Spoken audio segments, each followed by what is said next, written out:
You'll spend roughly a third of your life asleep. That's more than 200,000 hours, decades spent in another world, the dream world. Every night your body lays still while your mind builds entire realities, places, people, moments that feel as real as waking life.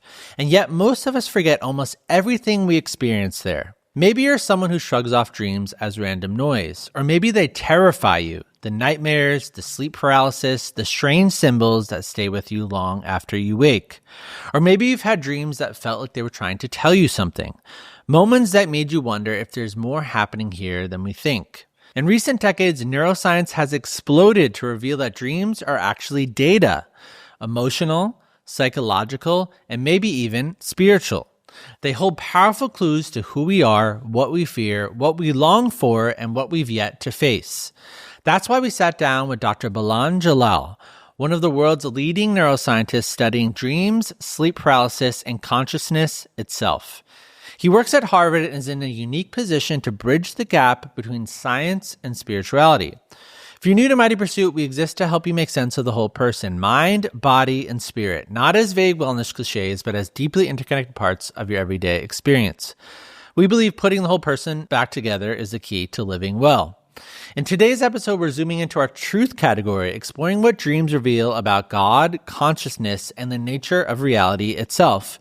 But this conversation also bleeds into our mental health category as we uncover how trauma interacts with our dreams and what they can teach us about healing. We go deep into how dreams process emotion and memory, why nightmares can become windows into trauma, what lucid dreaming reveals about consciousness, and how ancient spiritual experiences may not be so different from what modern neuroscience is now discovering. And once you hear what's really happening inside the dream world, you may never see reality the same way again. So, Baland, I want to start with your story. Right. Not just your research, but the moment that pulled you into it. So can you tell me about that? Yeah, how I got pulled into it. So I grew up in the ghetto in Copenhagen, and one morning I was sleeping in my bed, and I had this feeling of an intruder in the corner of my room. And it was a feeling of an ominous presence, like something evil was there. Mind you, I was sleeping, but I felt awake. So my eyes were open. I could scan my surrounding. But the intensity of that feeling got really strong until the creature, the being, the monster was on my bed, is on me, in fact, and it was strangling me, choking me. And, at this point I was just terrified, I thought I'm going to die. I was sure I was, about to die. It became like a wrestle match with me trying to sort of get out of it and try to move, but nothing would happen. At this point I started praying, I was like, God help me, I don't want to die, but the feelings just got worse and worse. I saw my legs, in fact, flying up and down too. So spooky, very spooky. At the very end of all this, I eventually was able to wrestle myself out of it, and the monster left. But it was a terrifying experience. The next day I woke up, I rushed to the computer, started Google, I saw a ghost, I had a monster in my bedroom, all kinds of things. Just trying to understand what happened to me, but nothing. I mean, what can you do?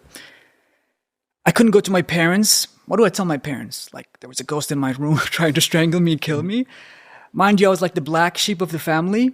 So I didn't have a good reputation. I had like 25% absent rate in school. I was always, hanging out in the streets and not really, I wasn't a good kid. And so, I eventually ended up studying this phenomenon called sleep paralysis in about 7-8 countries. But it all started in the ghetto, in this little room with this monster choking me and trying to kill me. Mm. What was your relationship like with your dreams, like before that moment, and then how did it change after that? Good question. My relationship with my dreams, I always had like weird and crazy dreams. So I would sometimes have lucid dreams. So I would see myself flying in the air like Peter Pan, and sometimes I would do dream incubation. So we know this is a phenomenon you can do. I didn't know at the time, but when I was like 5 or 6 years old, I would sometimes just try to lie awake and just tell myself, when you are dreaming, tell yourself you're dreaming and try to fly, try to do something. And I would do this. And eventually it worked. I saw myself in this beautiful landscape, colored, rich colors, greenery, mountains, and I started to run and fly and have fun with it. And so that kind of introduced me to lucid dreams. So I had that, like various lucid dreams. Nightmares. I had nightmarish dreams. I would see monsters chasing me, my legs being all heavy and I'm trying to get away and I can't move. And of course, now we know what's happening in the brain when you have experiences like that. But I would have those kinds of experiences and definitely crazy dreams from childhood until now, Yeah, dreams are such a weird subject for people. It feels very abstract. It's like basically a third of our life is spent sleeping. And so we're sort of like in this other world of things that are being created in our mind. Absolutely. And so, there's different versions of that. There's the sleep paralysis, there's the nightmares where people wake up in like a sweat and it feels like this horrific experience. Other people just have like very vivid dreams that might be neutral or positive. But then it feels like you wake up and within, it feels like every waking second, the dream is just like floating away. Floats away. And then it's like an hour later after you wake up, it's hard for you to even remember that. Right. So it's such an abstract topic, but it seems important to get into because definitely. A third of our life is sleeping. Correct. So how important, from your perspective, how important is it that we actually start to understand what's happening in our heads every night when we go to sleep? What's happening underneath the hood, right? Yeah. When we are sleeping. Well, as you say, we spend 1/3 of our lives sleeping. 1/3 of this is spent in REM, so you have an architecture to sleep. So 33% is spent in REM sleep. During this stage, you have vivid, lifelike, crisp dreams. But before we go there, let's talk about what happens when you fall asleep. So me, last night when I was in my room in Jersey, I was dozing off and trying to get some sleep. I enter stage 1 of sleep. Here your blood pressure sort of falls, your body temperature dampens down, your heart rate goes down, pulse goes down, you kind of rest, become rested. You see a slowing down of the cortical region, so you have your brain, and the brain has different portions. The outer layer of the brain is called the cortex. It has various parts. In the front here, you have the motor cortex. Here you have sensory parts, perception, and so forth. This shuts down slowly as you fall asleep. But interestingly, the visual cortex in the very back of your brain starts to become activated. So there's some activity in the back of the brain. Now you kind of slowly fall asleep. Then you enter something called deep sleep. All right, deep sleep. Now, before we venture into deep sleep, when you are awake, you have a certain activity in your brain called beta waves. Okay, so when you are awake, various parts of the brain are active at the same time, and these are disparate regions that are far away from each other, and they're and so when you have beta activity, these are waves that goes like this now, in the machine, and they signify high activity in various places of the brain. Okay, as you enter stages 1 and 2 and 3 of sleep, that slows down and you enter alpha wave, which is a much slower wave, okay? Makes sense. You're falling asleep and you're becoming tired and all that. Things are shutting down, in other words. As you hit this deep stage of sleep, there's a sudden shift where the waves go like big ocean waves, up and down and up and down. You have, again, far-flung regions of the brain firing, but in a very coordinated pattern. So it's very interesting now. Suddenly, instead of having all this frenetic activity, you have these slow waves, sleep, delta waves, okay? High, slow, boom, boom, boom. Great coordination. Quite spooky, in fact, when you see this on a monitor, all right? Now, tons of stuff is happening now in your brain, okay, when you're in deep sleep. You have repair of your skin, okay? Your hair is being replenished so you can look pretty for an interview. You want to look good, so you want to get a lot of deep sleep. So all those things, cardiovascular, okay, glucose regulation, all happens in deep sleep. In fact, you have something in the brain called glia cell. Okay, you have neurons, 100 billion of these, in fact, and you have glia cell. These are supporting cell. these will shrink by about 20% in deep sleep, allowing something called a certain cerebral spinal fluid to wash your brain and cleanse it from various toxins, beta amyloid, and various misfolded proteins in your brain that can cause things like Alzheimer's and dementia. And that happens during deep sleep. That happens during deep sleep. Quite fascinating. You have all this repair going on from glucose to cardiovascular to brain health in deep sleep. Okay, but here comes the interesting part. Now you transition to REM, right?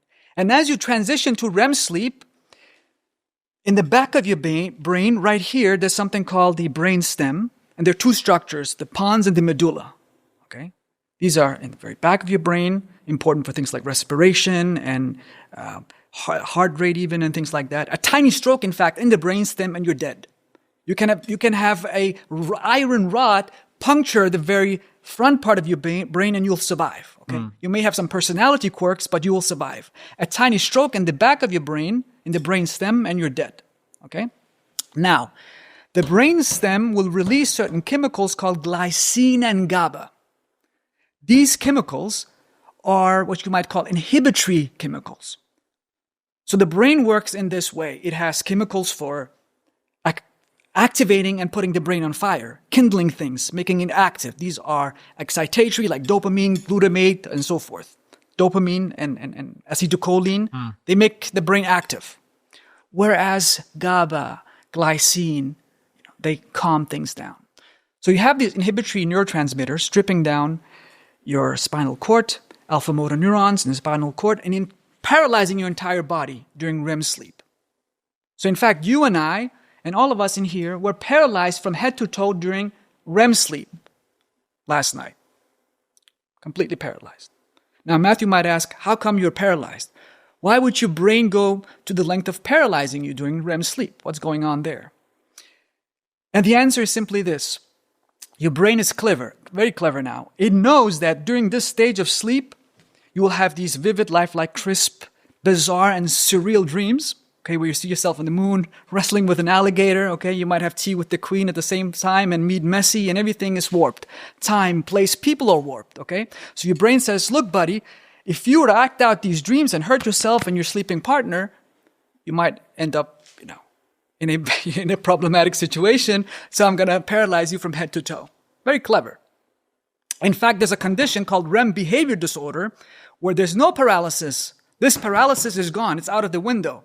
All right, there's a death of these neurons that will paralyze you during REM sleep. And so you wake up and you act out your dream and you will maybe take things and throw them. And they tend to be very violent, these dreams, these REM behavior disorder, dream enactment. And it's very hard to control these people. Highly agitated, and it's a bloody mess. So you don't want that. So for most of us, there's no issue there. We're paralyzed. Now enters REM. You have these crazy, bizarre, and strange dreams. And you see a shift in the neurochemistry and neural activation of the brain to reflect that bizarreness of the dream.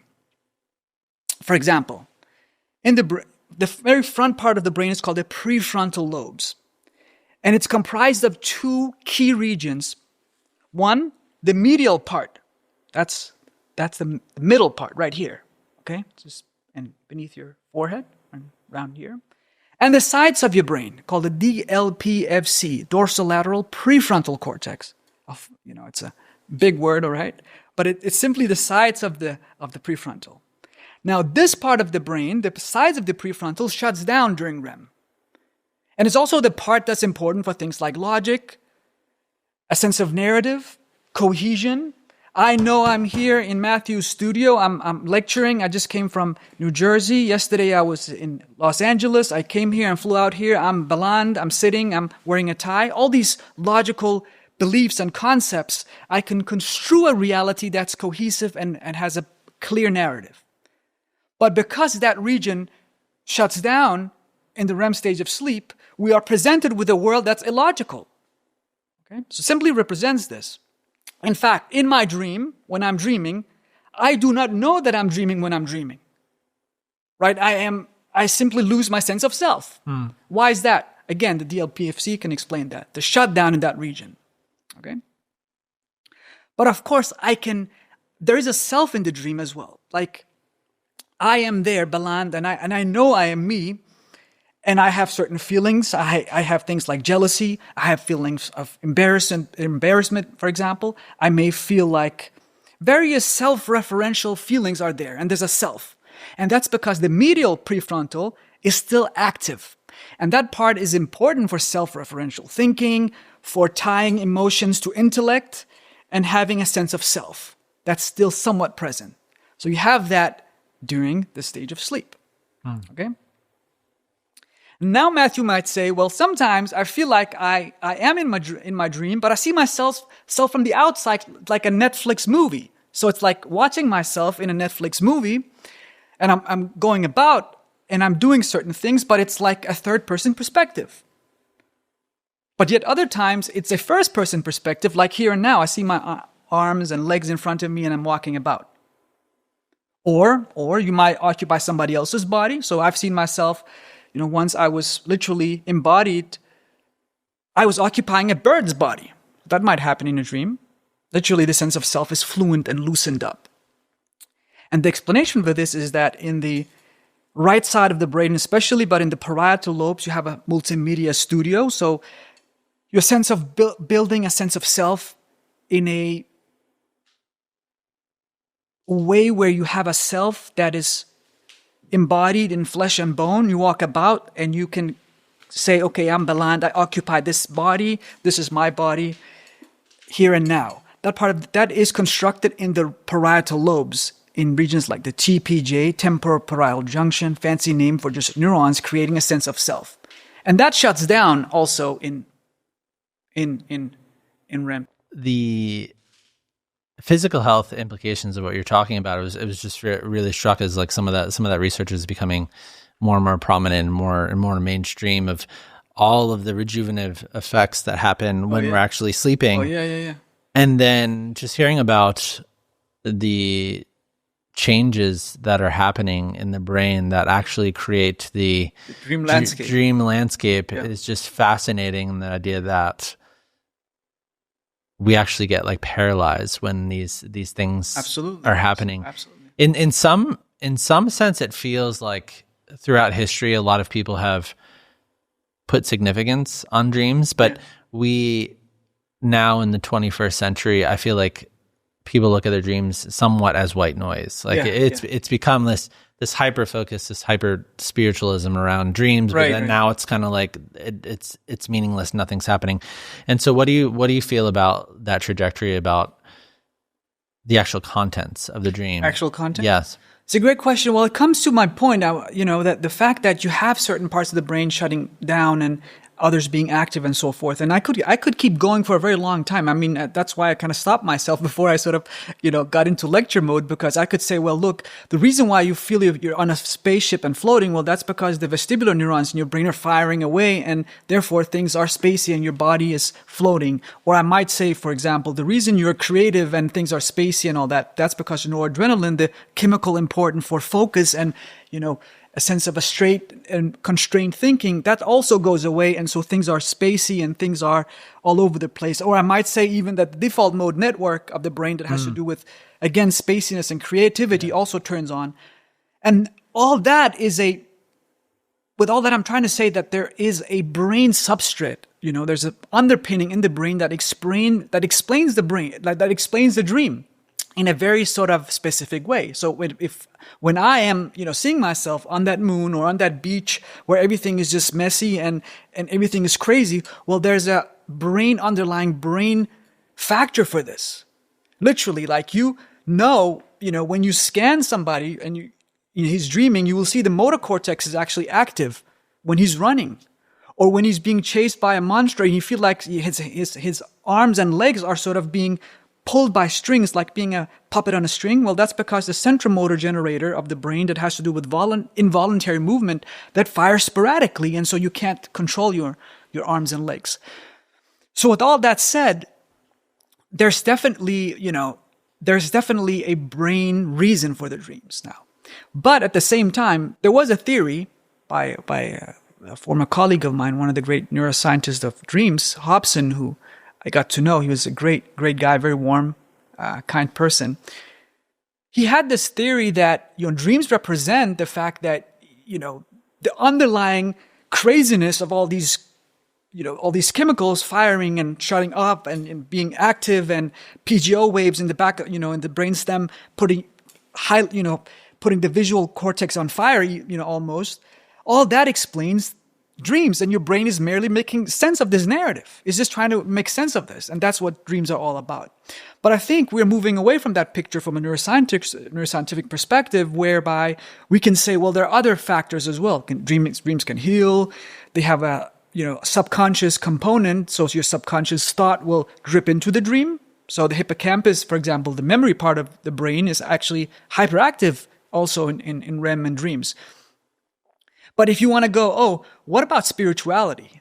What about God? What about meaning? Could there be something higher? Now I'm kind of thinking aloud here, but I would personally say, yes, you can negate all that too. So there's a brain component, definitely a very strong brain component. But I could also equally be skeptical and say, well, it could also be God communicating, just using his piano of the brain and playing various chords, and that's how the brain is, how the brain is producing a dream, but that could be generated by some outside force. So you could make the argument if you wanted to. Yeah, I mean, so if everything in the body has like a purpose, right? Mm-hmm. So like, the heart pumps blood, the lungs bring oxygen. What do you feel like the purpose of dreaming is? Well, there's a scientific purpose of what we think is the purpose. And I'll give you some examples. So one theory, one idea is that when you live in, let's take on the savannah when you used to live there, and, people were being hunted by predators and things were dangerous all the time. Having dreams where you saw yourself in various landscapes, being hunted maybe by something, and you're maybe running, and there's a stone, you're jumping over that stone, and you're throwing that spear, and you are doing all these actions, these behaviors that you would do normally on the savannah, but now you do them in your dream, and you are so immersed in that experience that you don't even know that you are dreaming, right? So the self is shut down. The part that knows that you are dreaming, that goes away. So you do not know you're dreaming when you're dreaming, so it feels extra immersive. That can help lay down new neural circuits. So you're crystallizing certain circuits for throwing a spear, for coping with a threatening situation, and you are using your brain, you're utilizing your brain to the maximal capacity, even when you're dreaming, to ensure your survival. So that's one theory called threat simulation theory, and lo and behold, you have people in trauma scenarios, and they have more threatening dreams. They have more dreams of their threat situations that would lead you to speculate that, yes, in fact, the brain is trying to optimize your survival by dreaming and having various frightening dreams. So this is one explanation which I find compelling, but still it doesn't exclude the other theories and other explanations. It doesn't explain the fullness of all of it. But I think it's one part. Yeah. I think it's one aspect. And I think a lot of people can resonate with that. Yeah, I think it makes a lot of sense to me as well. It kind of intuitively feels correct. Now, there's another idea, which is that when you are dreaming, in fact, we all have this stress chemical noradrenaline pumping through it's in the brain, but also somewhat in the body. And when you are stressed, so when I'm rushing to that meeting and I'm late and I'm, the taxi, especially in New York, there's all these taxis and I'm getting agitated and I'm sweating, oh my God, I'm running late, I'm going to, get fired. There's all these things, right? So what you have in that moment, you have a lot of tons of stress chemicals pumping through your body, especially noradrenaline in the brain. Mind you, the only stage of consciousness in the 24-hour cycle where you do not have noradrenaline in the brain is actually during REM sleep. And so it seems like when you are dreaming and you see yourself being chased by a monster or, trying to make it for some event or whatever threatening situation you are being exposed to, you are not being exposed to it while you are being dumped by stress chemicals like noradrenaline. You do not have noradrenaline, so you are learning to see the world in a much more relaxed and calming way. if that makes sense. Yeah. It's a paradox because your heart rate and blood pressure and all that does go up, right? And you are faced with very threatening situations, and the amygdala, the emotional and the instinctual part of the brain is active, 30% more active than when you are awake. That's why it's so instinctual, emotional, and everything is, highly salient and volatile. But here's the point. Noradrenaline is not there, so you can learn to cope with it in a much more relaxed and calm way. So it's kind of a paradox, but it does have this healing effect. And you see that people who go through, this is Cartwright Rosalind's work, I think, from Chicago. She had some studies where people that get a divorce and dream about the event, right after the divorce, they dream about it. 1 year later, they are much less likely to have depression because they were able to see themselves with their husband in more calming situations and resolve that whole emotional weight. That's so fascinating. It's very fascinating. Yeah. It's like one of the most fascinating things that I've heard. Yeah. I mean, I think when you're saying about the neuroadrenaline, is that also the reason why people say that MDMA could be effective for PTSD? Because you were saying something about like how you're able to experience something without the presence of that chemical. Yes. Is that a similar reason to like being in that calm state and revisiting something? It's definitely very, very related. So people with PTSD, of course, they have tons of noradrenaline pumping through their system all the time. In fact, because they have so much noradrenaline in the system, they cannot even enter REM sleep. That's one of the problems, because in order to go into REM, you must shut down noradrenaline. It must shut down. It must just go down. And so because of that, they cannot enter REM. And for that reason, their horrifying nightmares and experiences that they are trying to resolve in REM sleep, like you and I would, like we're trying to resolve the trauma of being late for that meeting or that podcast, in the sweating and all. So you are resolving it by going into REM and re-experiencing that in a noradrenaline-free environment. But if your noradrenaline is so on all the time and you cannot enter REM sleep and resolve your traumatic memories, what does your brain do? It desperately tries to pull those memories and push them in deep sleep. And that's where nightmares occur. The nightmarish visions of post-traumatic stress disorder. Terrifying. Their heart is beating, they're sweating, they're seeing their experience in Baghdad with the bombs falling and things exploding, and they're just wake up. And that is all because of REM. That is because they cannot process that in REM. So the brain is replaying the same event over and over in deep sleep. And then when you give them a pill to suppress noradrenaline, they will actually go into REM and resolve their nightmares. So that's been shown. Very, very fascinating. Yeah, I mean, the mind itself is so powerful. I'll never forget, I broke my collarbone a few years ago, and then it was just this series of sort of traumatic events, and then I started having insomnia. Oh. But then I started hyper obsessing about not sleeping. Yeah. And so the more I became aware that I wasn't sleeping or I was just lying there, it became this thing where I had a week where every day I was sleeping for 2 hours. And it was when my body was starting to fall asleep, it was oh wait, I'm about to fall asleep now. And it's I would have a jolt or something. Yeah. And it was in those moments that I was the brain is so powerful in the way that it's operating. The idea of not being able to fall asleep, because it's almost you're preventing yourself. It's the more you're thinking about falling asleep, the more you hyperfixate. And then I would have an hour of sleep, and then I would have a very vivid dream in that hour. Yeah. So what's happening there in that picture, with the mind? And do you need to be in REM to start dreaming? Because it felt my brain was being very efficient in the fact that it knew it wasn't going to sleep that much, and then it was trying to optimize that time. That's a great question. So when you are sleep deprived, in fact, your brain will rush you into REM. So it will sometimes skip the other stages and go directly into REM because it feels like you need REM and it's a priority. So we know this is a phenomenon. In fact, people with depression, because of the emotional importance of REM to heal your emotions and put your emotions in the right, order and place them in the right category, they will have. So all of us, when we sleep and go through the architecture of REM, we have tons of REM sleep in the beginning of the first stage.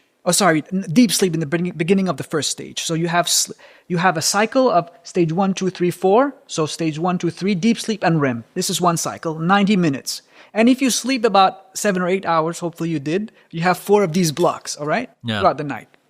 Now, in the beginning of the night, so first cycle, second, and third, and so forth, you have more deep sleep and less REM. It's kind of how the brain works. Now, why we have this is unclear. Some have speculated that it has to do with the fact that your brain is saying, look, I need to take care of my physical healing first, so I'll take care of my body, my cells, and my testosterone and growth hormone and all that. So I am better able to sprint from a lion whenever I am awake. That's first priority. So that's one idea.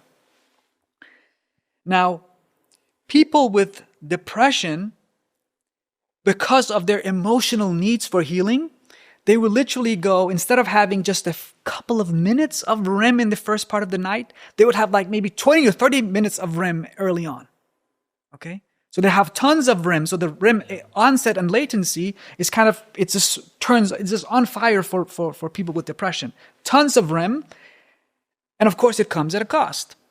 Have you known anybody with depression ever? What's the first thing they'll tell you? That they can't get out of bed, or they can't get out of bed. They have psychomotor retardation. They're slow. They're no energy. Right? That is the cost of them trying to heal emotionally, but losing all the healing effect of deep sleep. That's definitely one consequence of that. Wow. Yeah, it's one consequence of that. So you can see how this works with deep sleep and REM sleep. But I think another portion of the whole deep sleep versus REM sleep that's important for why we have more deep sleep early on and more REM sleep later is the fact that you can think of deep sleep a little bit like a meticulous librarian. So it will take your information from our daily lives and store them in various parts of the brain. Literally, you will have on the big waves, delta waves, you have like these spindles, like on the tail end of the waves. And what they do is that they take information from the hippocampus, which is this like the seahorse structure behind your ears that will help you access your memories. It will take that and store it in the vault of your cortex. In the cortex, that's where you store long-term memories. It's like the hippocampus is like the thumb drive, and this is the long-term storage drive or whatever, this long-term storage. Now that explains the spindle you have. And so that's what's happening in deep sleep. You have memories being placed by this librarian and put in various categories. I'm sitting here with Matthew, had a great talk, had a good chat, then I went home, had dinner. It's all being placed in various parts of the cortical regions. Unlike REM sleep is much more about wisdom. It's the visionary of the brain. It's the Steve Jobs of the brain. So it's more concerned with things like novel insights, creativity. That spark we call, creativity and finding a novel solution for a problem that you otherwise wouldn't find. That's kind of what REM is all about. Literally, you wake somebody up from REM sleep and you show him an anagram like Osiek, which is goose. So Osiek, and he will say goose very quickly. If you wake him in deep sleep and you show him Osiek, he might say, what the heck are you talking about? He's much slower at finding the solution to anagrams.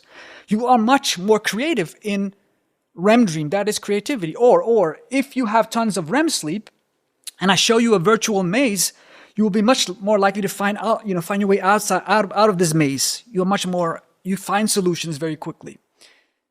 A long-winded way of saying REM is the creative exterior designer. So if you think of deep sleep as the place where you kind of do the cleansing, you put the memories in order, and you have tons of that in the beginning of the night, then enter REM sleep later in the night and kind of builds on those memories and finds novel new insights and new creative solutions. Now, is there a reason why it seems like some people,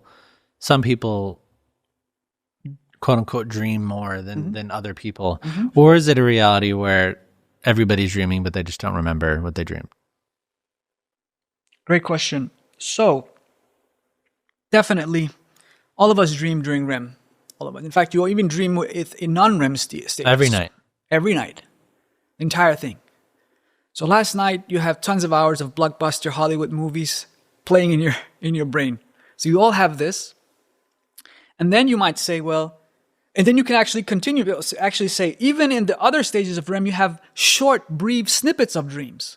They're not as long, not as story-like, but you do have dreams in the other stages as well. So if I wake you up during stages 1 and 2, you will say, oh, I found myself in the grocery store, for example, buying tomatoes. Very short, right? So it doesn't have the same narrative and storyline. Point of all this is that you do dream even in the other stages as well each night. Then you might say, well, hold on, Baland. How come I don't remember my dreams? What is my brain doing there? And I might say, look, there seems to be in your brain a need for wanting to shut down these dreams. Like if you had access to all that craziness of dreams every single day, waking up and you just had like hours of you doing various things I was on the beach, and then I was on the moon, and then I was on Mars, and then I was all these places. I don't think it'd be very healthy. I think that the brain does have a mechanism of suppressing your knowledge to the dream. So let's look at the brain and see what's going on. Now, I mentioned the hippocampal region being highly active during REM sleep. Makes sense. Why does it make sense? Think about your dreams. They're full of memories of your childhood and your life and all that. Although it's not very cohesive, things are strange. Like you may be in your bedroom, but it's transformed to a castle, but it's still, you have the memories there. Because your brain is lacking 2 key neurochemicals during REM sleep, you cannot store you cannot store memories in dreams. In other words, noradrenaline, in the lower part of your brain, you have a structure called the locus coeruleus, about 32 pitch black cell. I'm just saying this to brag, to be very specific. 32 pitch black cells, they're producing noradrenaline. Locus coeruleus shuts down. And also in the brainstem, there's another structure called the dorsal-raphe nucleus, producing serotonin, this abundant neurochemical important for mood, attention, and various functions in the brain. That also shuts down. So in REM sleep, you have no serotonin, in fact. It's a serotonin-free zone. And in order for you to store these dreams, your brain does what?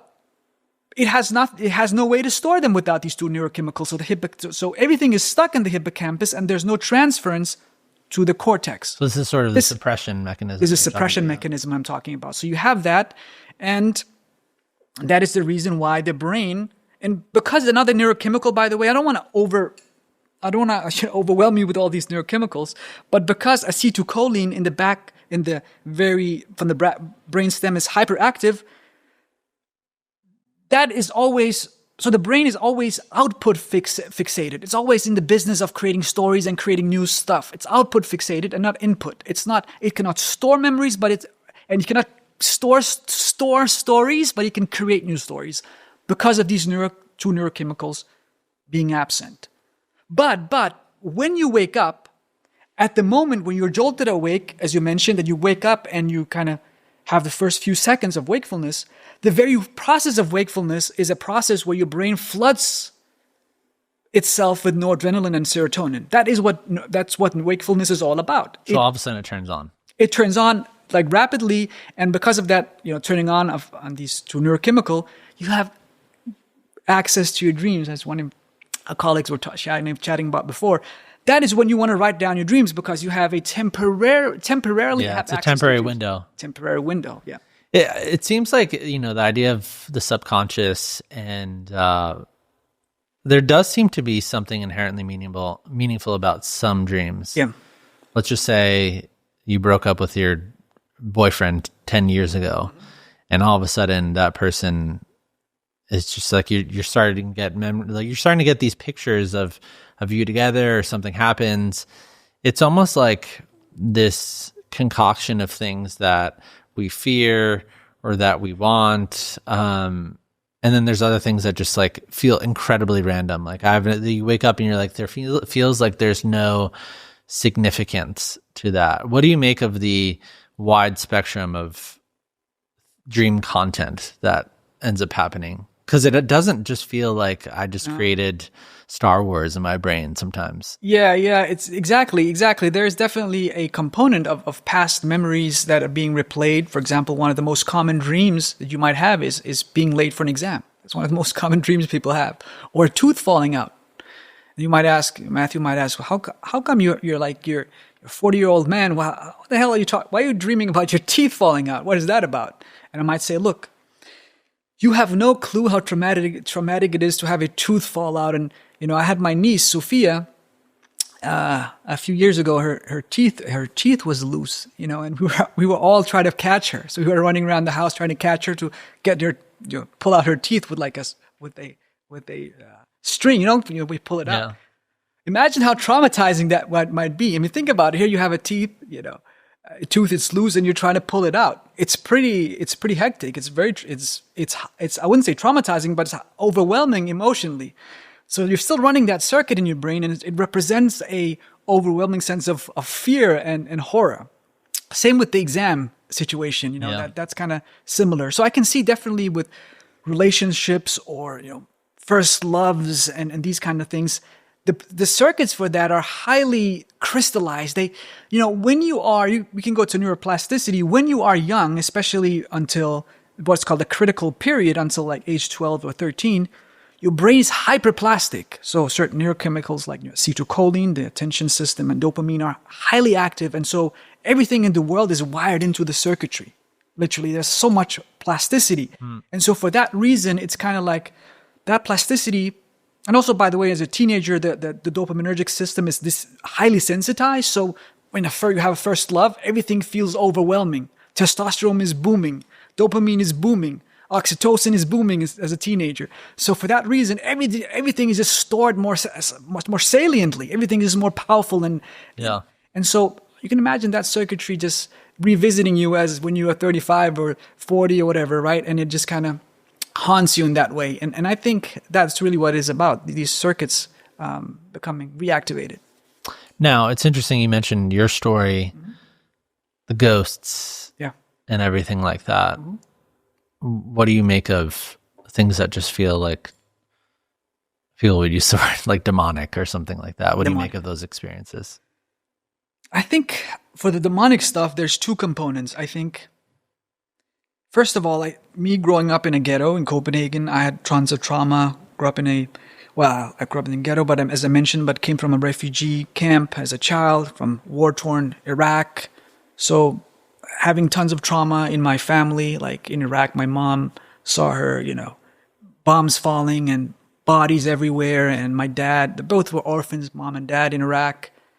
So things were hectic. And I think I have all that in my story and who I am. And so in the ghetto, I would see my friends being shot at or my neighbor shot in the head or, things were bloody and messy. And I think all of that kind of trickles into me and my mind. And I would have these monsters, obviously representing the overactive amygdala, manifesting as these creatures haunting me. Me trying to get away from the demons, going to school and being jumped by 15 gang, buddies and trying to beat me up. That is the monster in my dream that I'm trying to run from, but it keeps catching me. So I think that plays a huge role. Or me trying to be Peter Pan and fly, I think is me being in the ghetto and living in this little apartment where it kind of felt like we couldn't move if we just the slightest of like running in the house. Maybe the alcoholics downstairs would become very aggressive and shout at us and maybe do things to us. And so I always lived in fear, and then being able to fly away and be free, I think represent me wanting to be free, and it represents the fact that the dopaminergic centers are highly the bliss component of dreams is also critical, and Yeah. that's if you have a stroke, by the way, to the mesolimbic dopamine circuit, meaning the dopamine that goes from the middle brain to the frontal cord, the prefrontal cortex. If there's a stroke there, you won't dream, for example. At all. You will lose your ability to dream. Yeah, this is work of Mark Soames of South Africa. Wow. So there's a dopaminergic bliss component to dreams too, and that's me being Peter Pan and flying and all that. So coming to your original question, I think that's what's happening. I think we are Freud would say, and I'm not a huge Freudian, I'm actually a little bit anti-Freudian, but he would say that dreams are, you have manifest and latent content, your dreams are the royal road to the unconscious.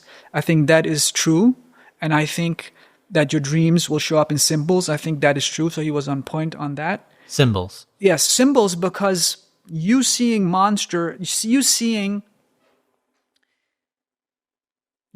the actual scenarios of what's happening in your life will not be as evocative and salient versus seeing a monster. As long as the resolution emotionally is the same, then that is much more evocative and your brain reacts much better. It doesn't care about like having the actual scenarios being replayed. It wants to, it's like this Indiana Jones showing you various scenarios and seeing what provokes the most emotions and going down that path and using that for the crystallization and healing process of the brain. And so I think that's what the monsters represent. Now, you could then go spiritual, of course, and I'm a spiritual religious person. I always, very honest about that. And now you might say, well, it could be visitations from demonic realms and all that. And I can't exclude that, but I don't have anything scientific to say about it because it's two realms that I like to keep apart. One is the obvious brain psychological explanations, and then the fact that another dimension could exist with spirits and all that. And I never want to exclude that, of course. Yeah, there was a guest we had a few weeks ago. She brought in this phrase that I thought was really interesting about like two things could be true at the same time. Very true. I thought it was interesting what you said about the piano. About the piano of like you could potentially be seeing a physical manifestation of a spiritual reality, although that would be hard to prove. But, I think it raises, this all raises the question of consciousness. And it does. I think that has been a really fascinating emerging conversation over the past 20 years because you have a lot of different fields that are trying to make sense of this. I mean, physics is one of those fields, and people talking about non-locality and stuff like that. And consciousness is fundamental. Neuroscience is another field. Near-death experiences, another field that like has trying to make sense of consciousness. And so one of the ideas that I thought was interesting, I want to get your take on when it comes to consciousness, is that at least in part that it acts like a receiver to a larger field of consciousness that we can't see. Meaning it seems obvious at some level that the brain is doing something with consciousness. And the fact that you're saying even like you cut off like part of in a stroke, then you don't have dreams anymore. So that's obviously something physical. Even in Alzheimer's, like everything seems to shut down. But then there's other phenomenon that seem to be weird or don't line up with that. So what is your take? No, I agree. Very true. So mesolimbic cortical region, stroke, no dreams. The IPL, the part of the brain that conjures up images, no dreams. Definitely. The way you can look at it, I like this analogy of walking about in the desert, finding a radio. So this is radio. It's and you have never seen a radio before, all right? This is you throw a radio for some remote village somewhere. Okay, they haven't seen a radio before. Now they hear the music playing. Some Elvis Presley music is playing. They open up the thing and say, "Is there anybody in here? What's happening?" And they maybe pull a few cords here and press a few buttons here and start playing, like opening it up and just going hard on it. And they find that the sounds slowly go away, right? And so they go, oh my God, I can control it. This is my work. It all emanates from this. Little do they know that there's actually radio waves coming from far away places, and really, and so I think with consciousness is very similar, that you could very well, It could be that consciousness is coming from outside, and it's it's a phenomenon where, something is arriving in like an antenna, and we are receiving consciousness.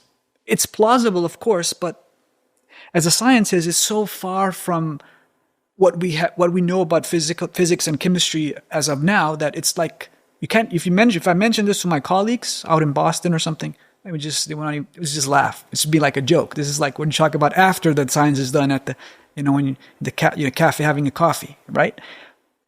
But nonetheless, it could be true. And the point is that 100 years ago, 150 years ago, if I was telling you, look, Matthew, on your skin right now, you have trillions of animals crawling all over you right now. And they are, in fact, your cells are about, 90% of them are bacterial cells, right? They're small animals. You would think me crazy. Then came along the microscope and things changed. We now know that you are pretty much a bacterial colony with a few human cells hanging on there. So we know that now, right? But the point is, consciousness, other dimensions, spirits, that could all exist and be true. But we just don't have access to that right now. Is it true that in like the 1960s, I mean, you have this picture that you're painting of the colleagues. Mm-hmm. Is it true that in the 1960s, if someone were to have brought up neuroplasticity, they would have gotten laughed out of the room? That's very true. That's very true. Neuroplasticity was thought impossible. I mean, how can the brain, after damage, has hit it by a stroke or trauma, how would it be able to change itself? It's even ridiculous to suggest such a thing. It'd be nonsensical. But now we know, in fact, that the brain can change vastly. There were studies done on people, so they may have a stroke to the right side. Let's say the motor strip, there's a motor strip right here of the brain, and they cannot move their left hand. So in the brain, everything on the left is controlled on the right and vice versa. So there's this contralateral control, right? So stroke hits the right motor cortex, boom, left hand is paralyzed.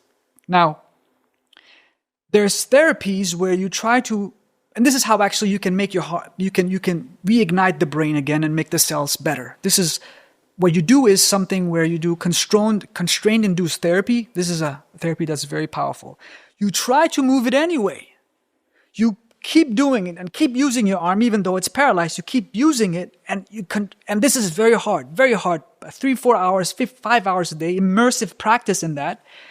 Eventually what can happen, even after a couple of weeks, it's been shown, like 2 or 3 weeks, the motor cortex, in front of it is something called the premotor cortex, involved in planning movement alone, never involved in actually moving. That part of the brain will start shifting careers and now starting to move your hand and become the part that's moving your hand. Or on the left side, the left motor cortex that's responsible for your right hand moving starts, again, shifting job and taking care of the hand on the left side. So this has been shown in brain scans, Edward Taub's work. Fascinating. How's that possible? Brain, it's for survival. It's meant for our survival. And if you keep doing a thing over and over again, eventually you can rewire your brain in fantastic ways. I mean, it's amazing how this happens, but it does. How would you help people understand science itself? Because the more that I looked into the field of science and the ideas that we accept, or the ideas that sound crazy now that we end up accepting later, there does seem to be some weird ways in which we reason with things. Like, for example, we would say, okay, well, the scientific method, number one, but number two, there are a lot of fields that are not necessarily put under a microscope, yep, but they're accepted science, even mainstream, no, this is fact. And then you look at fields like psychology, right? You're not putting someone with trauma necessarily under a microscope, right? You're observing that they have symptoms. You wouldn't tell someone that they don't have trauma because you can't put it under a microscope.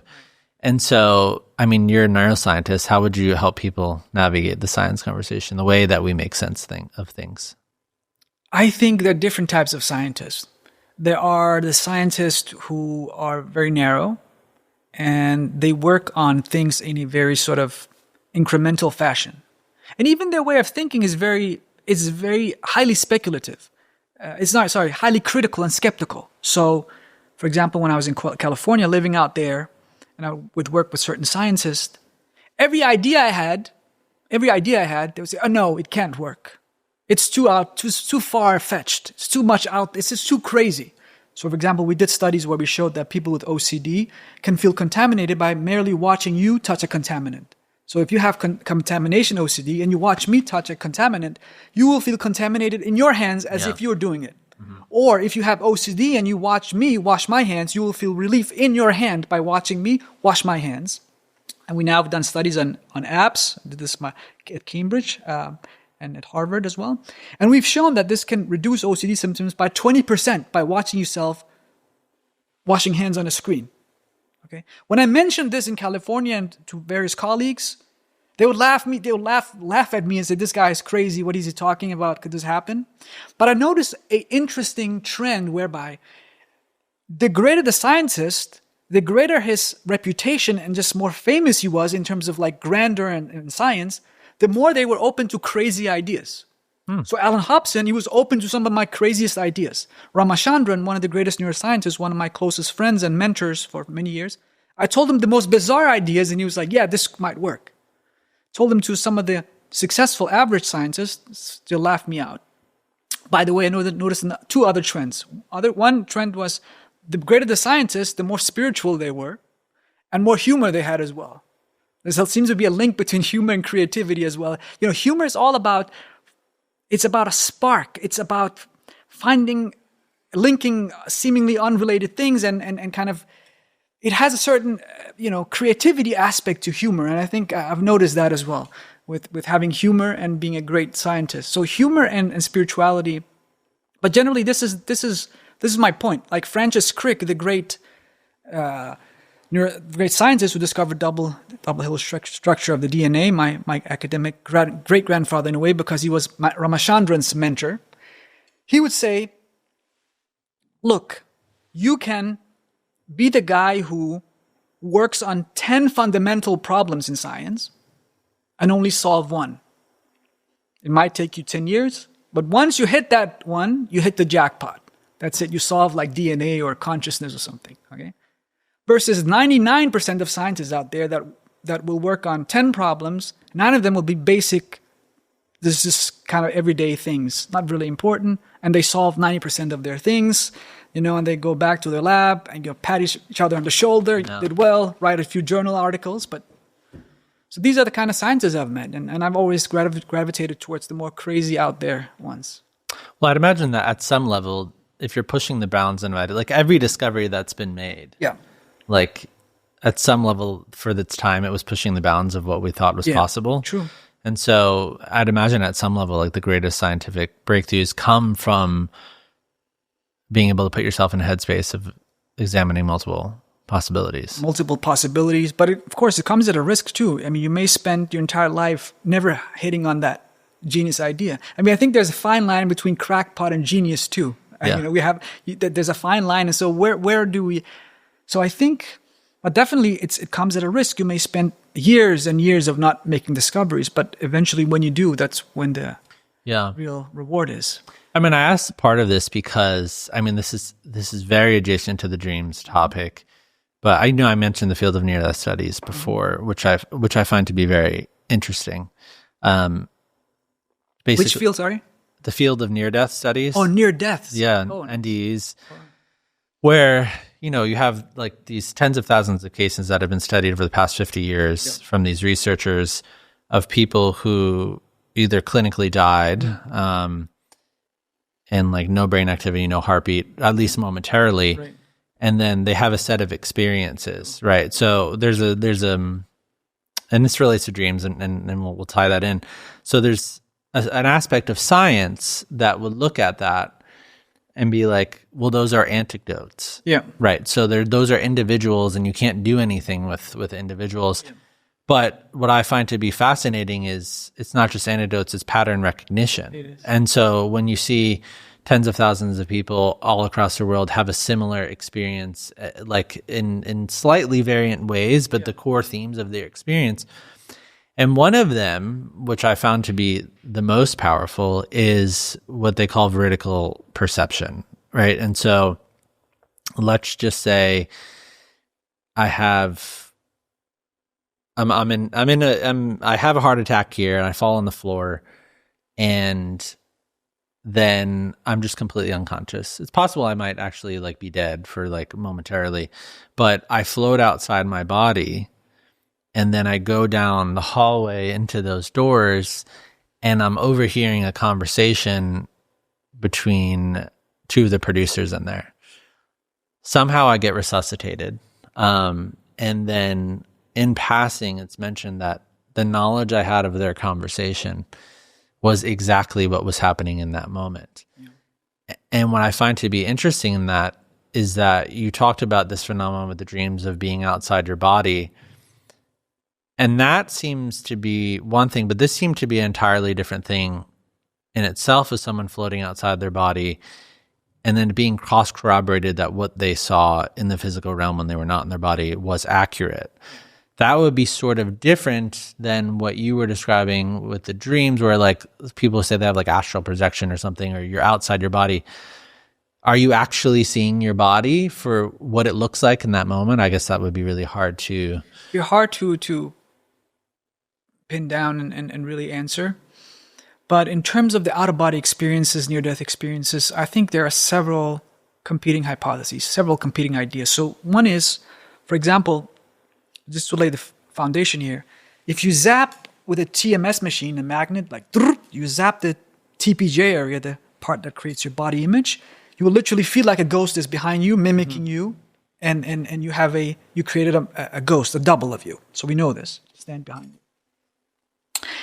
Or I can, if I stimulate the temporal lobes with a helmet, this is called the God helmet back in the day, Michael Persinger's work and all that. So you put the helmet on and you zap the temporal lobes, and you will feel an ominous presence there. See divine angels, beings, and things like that. Kind of similar. Now, near-death experiences. We know that parts of the parietal lobes, important for building a sense of self, are highly sensitive to oxygen deprivation.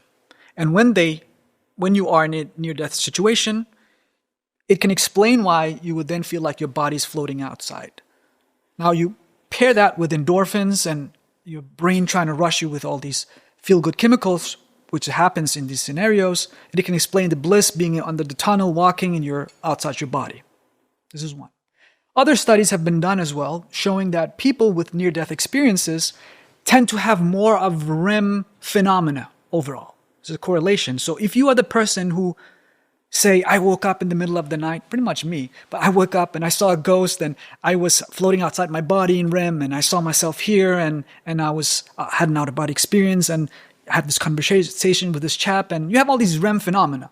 You are more likely to have near-death experiences as well. There's a clear correlate there. So, in other words, the argument of that line of argument is near-death experiences are the folks who have a tendency of that kind of REM phenomenon to trickle over into a near-death situation where your brain floods you with these neurochemicals and enter you into this REM kind of state. Now, Ramachandran and I, my colleague out there in California, my mentor, wanted to do a study, kind of along the lines you were saying, where what if you have somebody at the hospitals where people are about to die, and you have some kind of information on the top of somewhere. And I've heard about. You've heard studies, yeah. And you have them read up from a newspaper or something like that, give you the accurate information of what's happening. And you could do this in a controlled scientific study with, this may take a long time for people to have these experiences, but eventually you may hit at some objective data showing that people could actually float outside their bodies. To date, there's no such evidence. But does that mean that you're not leaving your body? I don't know. I think it possibly could be true. I mean, again, going back to what we're talking about. Could it be true? Yes. Is it scientifically proven? No. Is there any data? No. But could it be true? It depends on your view of reality and your feelings about how things are, I personally think the following. I feel like I have a strong hunch, intuition that there are energies, and that now I'm being totally scientific, not even going to my spiritual and religious beliefs. Just I do feel like from anecdotal, anecdotal would be my own life, experiential, that energies can seem to float, thoughts can be transmitted. It seems like those things could be true from just intuitively. Of course, I could be, just lying to myself and finding correlations where none are there, but but there's absolutely no evidence for it right now. All the telepathy, we have a whole department in Cambridge when I was out there studying this kind of stuff, and they would give huge money to people. Telepathy? Yeah, telepathy. It's called I forgot the name of the grant. I got it once for studying something similar, and so there people go up on tall buildings and try to find telepathic evidence and all that, but nothing would actually, no paranormal evidence would ever show. But I do feel like it could be there, but we just don't have the tool to tap into that right now. And so it's outside the realm of science. But out-of-body experiences, near-death experiences, could it be true? I think so. It could be true, but we just have to stay true to the science for now. I think it's like there's a visualization aspect of this, of like when I've explained it before, and maybe it's to the fault of the way I'm explaining it. I think the most interesting aspect about the out-of-body thing to me is if, like, let's just say there's a vending machine down the hall. Yes. And I saw that someone was on a phone call and they were crying, but I'm in here. And so to me, it's like, how could I put, like, and so like I'm on the floor, I'm unconscious, whatever. Yeah. And somehow I know that in the room, and then then after the experience is over, I end up communicating with that person, and then you tell them, and they're completely freaked out, like, what the hell? How the hell did you know that I was like crying on the phone next to the vending machine? So that little kernel there is the thing that has been a through line in the near-death experiences. That there's a whole book called like "The Self Does Not Die" of these sort of out-of-body experiences that aren't by themselves, but they're corroborated by someone who was actually not unconscious in the physical realm, that they're able to recount details and see things that would have literally, it would seem to be impossible for them to understand the detail. And the difference of that being, that's one thing, but then if I'm dreaming and I feel like I'm out of my body, I don't know if I'm actually seeing that. Maybe that's my imagination or something like that. But does that make sense? It does make sense. Yes. Did you ever have one of those experiences, by the way? No, I haven't. Yeah, no. Okay. Look, Matthew, I feel like this.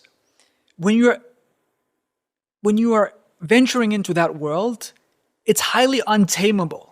As a scientist, you want to tame things. You want to control things. You want to have control parameters. Everything has to be controlled. Settings has to be controlled. The slightest deviation in the scientific, parameters, and you will get laughed, out of a room. How's work in science? I think those things could be true, and they probably are true. I believe in a spiritual realm. I believe in God. I believe in prayer. I believe in all that. So by default, I'm open to this. But you just can't tame it right now. There's no instruments. How would you know? All the studies seem to be you just can't capture that. So, but at some point, you may be able to capture that, is my point. But it could be true. So I always want to keep the door open. In fact, I want to always be very open to this and just say, look, it could very well be true, but we just don't have the scientific evidence for it. If I was to say, look, all this is true and there is some scientific evidence for this, I would be untrue to the science, and then it wouldn't be helpful to not any of us. But I do think it could be true. The other thing that's interesting that I came across as it relates to the brain, obviously when like an Alzheimer's patient, you could see their brain like disintegrating on an MRI machine. It's like it's almost like crinkly the way that it looks. And so there's this other you see this in hospice care, but like they call it the rally. And basically what will happen about like 2 or 3 days before someone dies is they'll have like a surge of energy and they'll be lucid. And which the most interesting cases are the ones with Alzheimer's patients, because it's called terminal lucidity of their full sense of self and awareness. And you read these stories, it's like they came back to themselves and they're aware, and now they have all their memories again. But it's very brief. It's like 4 hours, and then 2 days later they die. And so that gets back to the two things can be true at the same time. Very true. Of Alzheimer's causes the brain to go just completely offline, and you're like a vegetable. My grandma had Alzheimer's. But then you hear about the stuff that happens with hospice care and the rally, and these are in hospice textbooks, that this phenomenon happens. And I'm like, this is like a really strange... Is it very true? It's very true. There's actually a case of Oliver Sacks. Do you know Oliver Sacks? He's a great storyteller of neuroscience, one of the greats of neuroscience. And I was fortunate to get to know him before he passed away. He has a great movie called Awakenings. He's played by Robin Williams. I love Robin Williams, and De Niro is in that movie as well. Great movie. Now he has in one of his books, he talks about this patient he saw in India, and she was from India, and she, as a child, she had a brain tumor hitting on the limbic structures, so the emotional core of the brain, and the tumor was very aggressive, and she seemed to be, she was about to die. Now, luckily, it kind of shrunk a little bit, and she was able to live for a few years. And she lived actually until the age of 18. So at 18, she was at hospice, and this is where Oliver Sacks saw her, at the hospice. And she was lying there, a few days before she was dying, and she was talking about all these visual scenarios from her village in India. She would see beautiful landscapes, striking scenarios, movie-like, all calming, all sort of taking her back to her childhood, welcoming death, saying, look, don't be afraid of death. Rivers, she would see the Ganges River, and all, she's the most beautiful scenarios. And the doctors were completely puzzled. Oliver Sacks was completely puzzled. What's going on? Is she psychotic? She can't be. Psychotics are rambling. They have no sense of narrative. There's not these clear-cut, beautiful scenarios of calmness, of peace. Does she have temporal lobe epilepsy, which is a condition where if you have ballistic firing of the neurons in the temporal lobes, you will have visual and spiritual, prophetic visions. Again, it couldn't explain it. It was just too much of it's too much like a cinematic, beautiful movie. Yeah. A few days later, she eventually said, look, I've seen all these visions. I'm now ready to pass away. And she smiled and she passed on very calmly. Now, her situation completely defied everything we know of the textbooks of any kind of syndrome she could have had. But yet she was almost like something was smiling at her, and she was taken back slowly. So this is a beautiful case, I think. And we see this in medicine all the time of situations like this where something almost miraculous, miracle happens in that sense, or something that's highly unusual, that spontaneous remissions, people suddenly being cured of cancer, and where the tumor. Yeah. So there's all these kind of things, and I think they tell us that there's more to the brain that we currently know. Yeah, I mean, I think it's so interesting, with the main topic we're talking about with dreams and consciousness, because we talked about what's happening in the brain related to fear or wants or things that are happening that make sense, right? And then there's just like this kooky, weird, random dream content that why did I dream about an elephant last night? I don't know. I don't know. But then there's this aspect that just feels so unknown and weird and also inherently meaningful. I was looking it up, and so James Cameron. Yes, I love him. James Cameron. You look like him a little bit, actually. Have you heard that before? No. Oh, you look like him. He's a great guy, so. Yeah. Avatar came to him in a dream. I was reading this in preparation of. So Avatar came to him in a dream. He started dreaming of these bioluminescent forests, and he did the thing that you were saying. As soon as he woke up, he wrote it all down. Yes. And the idea for Avatar, that world, came to be from dreams. The other thing is, I think Paul McCartney. Yeah. Paul McCartney famously came up with the melody from Yesterday. He said that came to him. Very true. In a dream. That's very true. And the guy who came up with the periodic table also said that came to him through the dream. Very true. And so it seems like this creativity thing that potentially happens while we're sleeping, which is just so bizarre. Bizarre, yes, yes. You know? Utterly, utterly bizarre. Well, first of all, in terms of James Cameron, I'm not surprised. He's highly visual. I mean, if you look at Titanic, and I mean, Titanic is a movie about two lovers and social class and all this, but yet it's so visually striking. You see this magnificent ship. You can sense that his artistic. So the brain has a region called the IPL. That's the part of the brain I mentioned. When there's a stroke there, you can't dream. But it's also the artistic part of the brain. So if you have autists with potentially hypertrophied IPL, they become super painters, and they have this tendency to paint beautiful images almost like genius-like. So it is really the art department of the brain. Unbelievable what happens when you have a very active IPL. And so creativity and dreams is something that is utterly fascinating. And there's tons of these examples of you're saying of people having incredible insights from dreams. All these examples, there's even Nobel Prizes from people who said they saw in their dreams some kind of solution for problems, and so it came to them.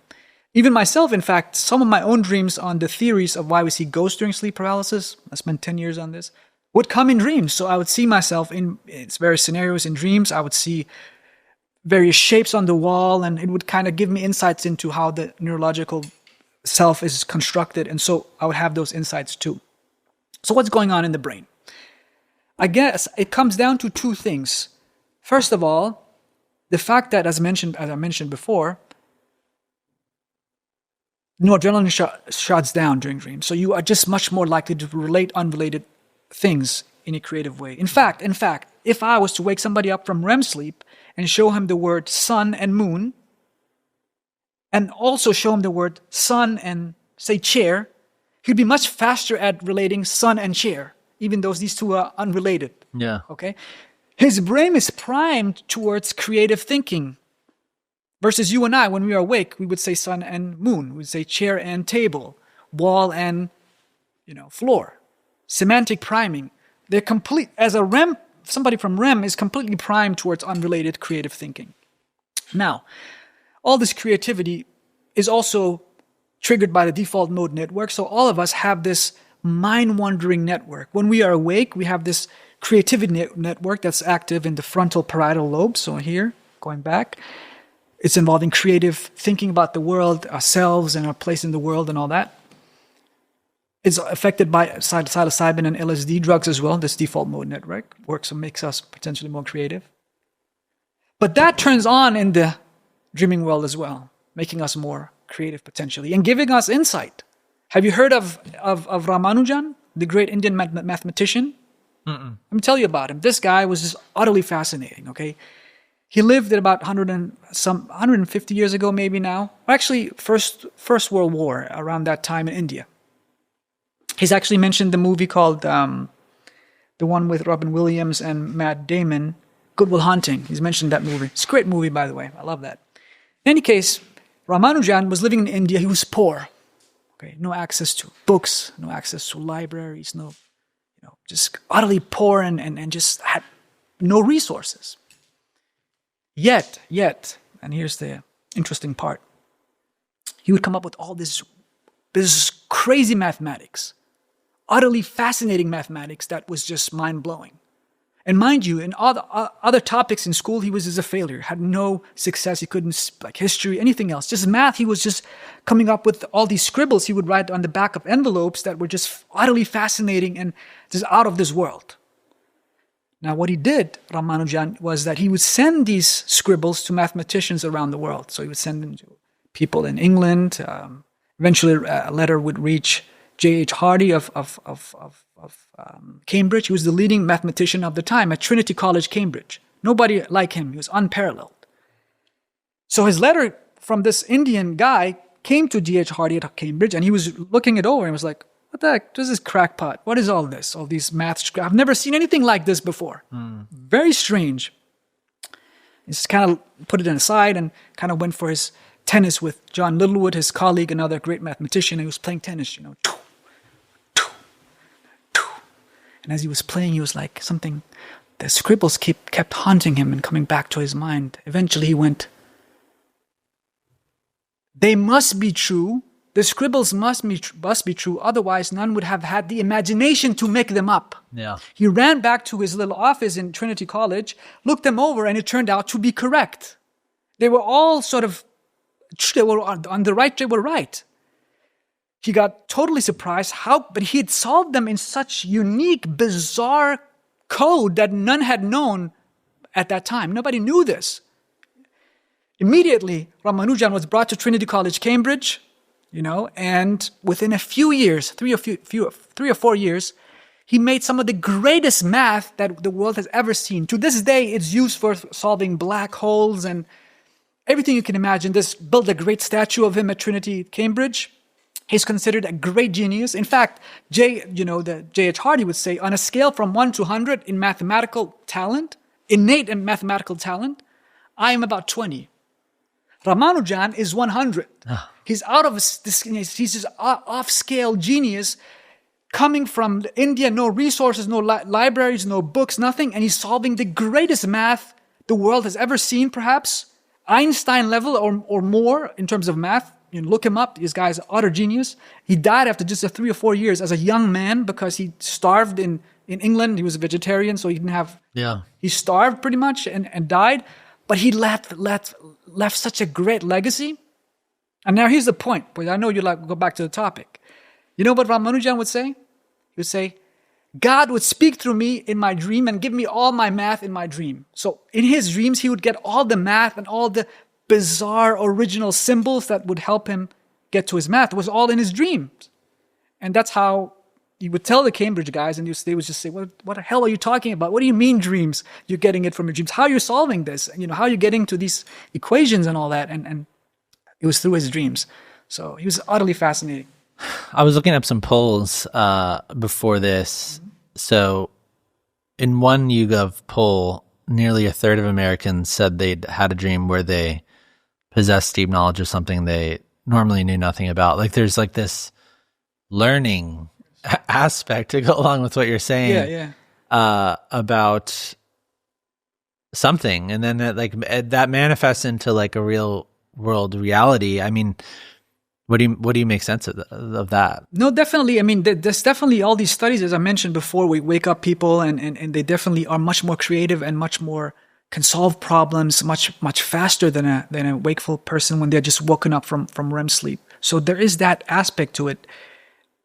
But there's another layer, actually, because there's Edison and others, and the surreal painter Salvador Dali and others, who would actually, what they would do is a little bit different from the other examples you gave, but they would have a spoon in their hands, and there would be like a plate on the floor, and they would kind of go like this, and then they would fall asleep slowly, and then suddenly, as they fall asleep, the spoon would fall down, and breaking the plate, and they would wake up and immediately write down all their dreams and whatever they were dreaming about. And that would lead them to have great discoveries and great insights for their paintings and all that.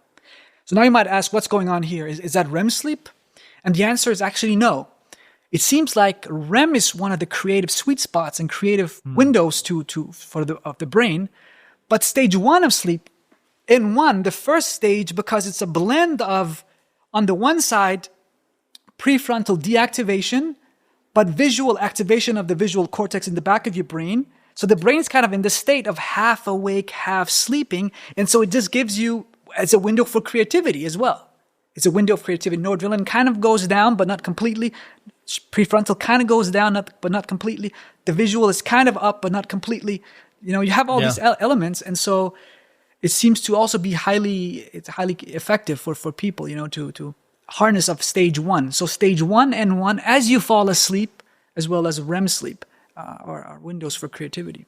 Yeah, I mean, I imagine people are listening, and it's like, well, how do I tap into all this stuff? I mean, you mentioned before that there could be healing properties that happen in dreams. Or we're talking about creativity. Yes.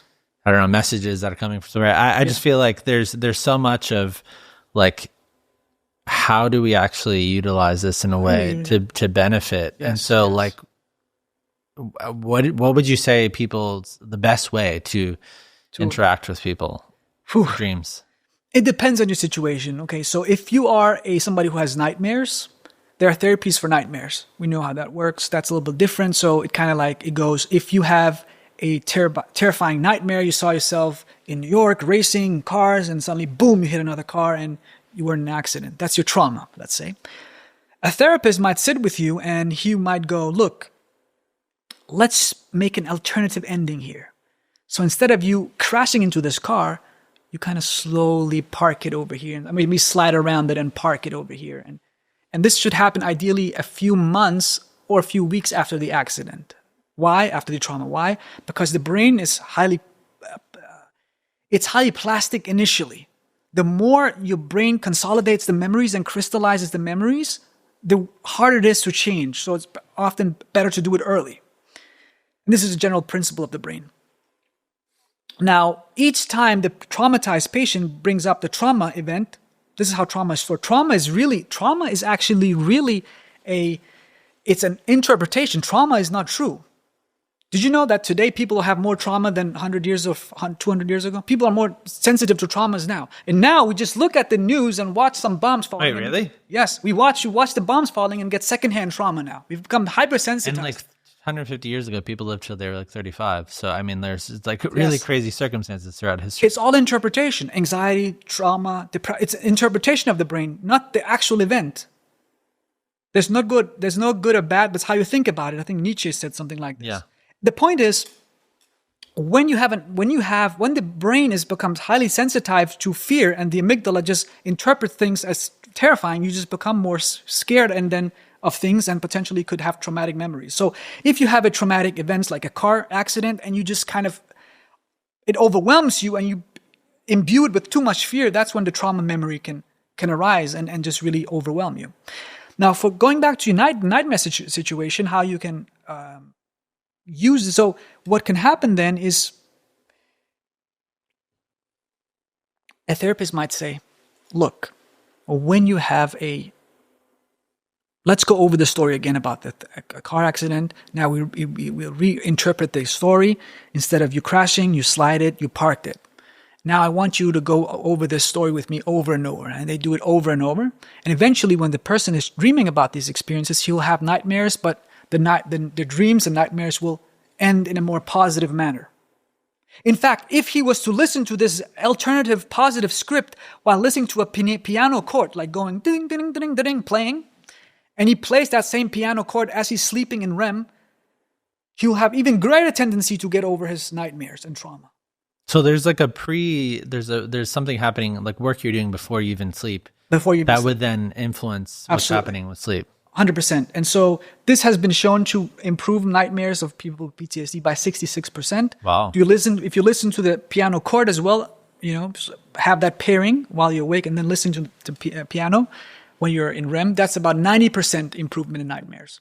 So it's unbelievable how tapping into the brain, knowing plasticity, how it works, and how you can deal with some of these protocols for nightmares can work. But beyond this, I think for creativity, there's ways you can write down your dreams as you wake up. A buddy over here was talking about it earlier. If you write down your dreams as you wake up, use that as symbols and try to analyze the symbols. What do they mean? Do they have any significance? How can I learn from this? What is my brain trying to tell me? It's a very good, I think, habit to have. I do it myself all the time. Now, is there ways that you would actually you would dream more, or you become more aware of your dreams? Because you were saying earlier that everybody dreams every night, yes, but it just has to do with the suppressing the brain, yes, the memory aspect of it. Is there a way to influence that experience? To dream more, I think so. We know creative people dream more. They have more access to their dreams. So all dreams dream, obviously. Is there anything we can do to remember our dreams better? I think it's hard. What you could do is, obviously there's the real mischievous thing you could do is drink a big glass of water before you go to bed. So that could work because it will fragment your sleep, and so you're just more likely to wake up during REM sporadically and encounter your dreams and have dreams and you can write down. Now, I wouldn't suggest this would be a very good, effective, long-term method because you'll have fragmented and poor sleep and then bad health outcomes as a result. So I wouldn't recommend. But generally, I think that by priming your circuitry to remember your dreams more and pay attention to them, so just tell yourself, I want to remember my dreams before you go to bed. And we know that by trying to think about a certain thing before you sleep, that's dream incubation, that works. So I think about, me solving a certain problem over and over. That could actually help me solve it in my dream. So that works. That, by the way, that's another technique people can do. So if you have an issue with something, that's a problem they want to solve, think about it and try to have some reflection before they go to bed. That's one priming technique. Now, as you wake up, try to hold on to the dream. Try to think about it as you wake up right away. And I think that can prime your circuitry to just be more hyper aware of dreams. And it kind of revives that circuitry a little bit instead of kind of forgetting it. I think there's something there if you consciously try to remember your dreams. That could help you remember dreams more. I sometimes wonder if creative people remember their dreams more if you were to become more creative and activate some of the IPL, the metaphor parts of the brain and the imagery part of the brain, which is right hemisphere. So I do think there's a strong right hemisphere component to dreams, which is the left and right hemisphere have different functions. The right seems to be more metaphorical. It seems to be much more involved in things like visual scenes. So imagine dreams as a big art gallery with great art you're seeing. It's kind of devoid of language. And that's all right hemisphere stuff. And we know there's a temporal activation of left to right that's kind of goes offline when you're dreaming. So we do that with EEGs, and there's kind of, it seems to be tilted where the normal temporal activation from left to right is kind of off. So this could be an indication of right hemisphere activity being overactive. The visual parts of the brain, metaphor part of the brain are hyperactive. So I just wonder if any studies have been done on this. I don't think so. Our dream field is not that big. But if you go out and do paintings, write poetry, Tagore, Shakespeare, read some of those beautiful poems, whether that could help you remember dreams more. I wonder. Now, the one thing that we didn't cover, which is, there's both a learning and discovery of this, but then is there any way to impact this experience? The idea of becoming aware of your dreams when you're dreaming is the weirdest thing. I mean, I don't know. I probably could count 10 times in my life that this has happened, but it almost feels like you're in the Leonardo DiCaprio movie Inception. It's just you wake up. Oh, you don't wake up. Sometimes, and you're just aware. And sometimes there are layers. You're like, I don't want to be in this dream anymore. And it's like you're fighting to get out of it. Yes. But it's like reality collapsing on itself, which is why it's like Inception, because you try to get out of the dream, and then I'll have another thing where I feel like I'm stuck in another reality. I thought I woke up, but then I didn't wake up. And so it's like another dream state. And I think I've had 3 where I become aware, I try to get out of that dream, and then I think I wake up, but it was another sort of like dream or dream state. And then another one, and then I finally woke up and I was like, oh God, now I'm out of my dreams. It's crazy. What is happening there? So there's definitely lucid dreaming going on there. Yeah. And I think, Matthew, what would be really interesting to touch upon, just from the Inception movie, there's 2 key points. I love that movie. There's great aspects of that movie. One is lucid dreams, and the other is time perception in dreams. So in other words, is the dream world stretched out? So an hour of wakefulness corresponds to maybe 1,000 years in the dream landscape. So that's another component. And we can talk about, there's some scientific evidence. So remind me, okay? So let's start with the lucid component. What is lucidity of dreams? At about 50% of people have had a lucid dream in their lifetime. About 20% have them more regularly. Creative people have them more. They can be classified as two types. One is merely knowing that you're dreaming.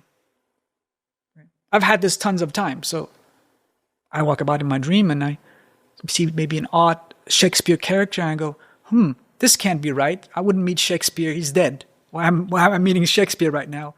You go, oh my God, this is a dream. And you kind of become aware of the dream. These are very common. Versus other types where you can actually control the landscape. You become the Michelangelo, you become the painter, you change the walls, you change the fabric of reality, you change the skies and the moon and the stars and the earth and the sun and everything. You just become the architect of that reality. That's a more elaborate form of lucid dreams. Why does it happen? What's happening in the brain? It's the first question I want to ask. The answer is, I mentioned before that the DLPFC, that part of the brain that has to do with logical awareness, self-awareness and all that, shuts down in the REM world. But what if it was to temporarily activate while you are dreaming in the REM stage? Kind of a little bit of activation. Perhaps some activation wouldn't be enough to wake you up, but it would be enough to just give you that reality check and kind of you go, oh, this cannot be real, I'm dreaming. And then what if it's turned on a little bit more and now you went, oh my God, I can control everything because I have agency back. And that's exactly what seems to be happening. The more DLPFC activity, the more lucid you become. And by the way, lucid dreams are just more immersive. They are more sensory rich. Details, fabric of reality is just out of this world. They tend to be highly sensory. It's like in 4K.